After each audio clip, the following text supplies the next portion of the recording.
जब हजरत राबिया बसरी रहमतुल्लाही अलैहा की उम्र मुबारक 55-60 बरस के दरमियान रही होगी, दिल में एक आरजू मचल उठी, खाना ए काबा की ज़ियारत की, हज की सादत हासिल करने की।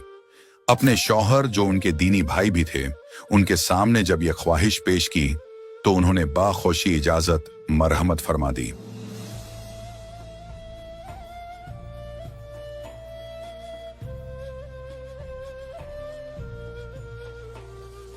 राबिया बसरी गांव के दीगर बाशिंदों के काफिले के हमराह इस मुकद्दस सफर पर रवाना हुई।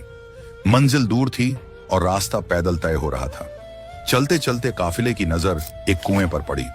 अफसोस, उस कुएं से पानी निकालने का कोई जरिया मौजूद न था, न रस्सी न डोल। यूं लगता था गोया किसी गुजरते मुसाफिर की गफलत से डोल कुएं की गहराइयों में जा गिरा हो। और उसी कुएं के मुंडेर के पास शिद्दत की तिश्नगी से बेहाल एक कुतिया खड़ी थी। उसकी जबान बाहर लटक रही थी। राबिया, वो नेक रूह, वो शफकत का पैकर, उस बेजुबान जानवर की तड़प को भांप गई।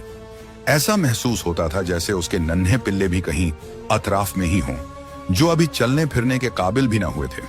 काफिले के दूसरे हाजियों ने भी पानी पीने की ख्वाहिश जाहिर की, मगर रस्सी डोल की अदम मौजूदगी देख आगे बढ़ जाने में ही आफियत समझी।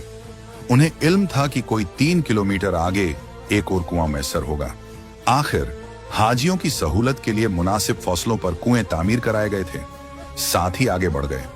उनकी तवज्जो राबिया की तरफ न गई, क्योंकि वो बेचारी कहीं अतराफ में रस्सी या डोल की तलाश में भटक रही थी, इस उम्मीद में कि शायद कोई इंतजाम हो जाए। मगर पानी निकालने का कोई सामान उन्हें दस्तयाब न हुआ। राबिया का दिल रहम से भरा था और सीना खुदा के खौफ से लबरेज। शायद ये उनकी साबिका जिंदगियों की नेकियों का ही फैजान था जो इस लम्हे उन पर गालिब आ रहा था। दिल में एक अजीब सी बेताबी थी।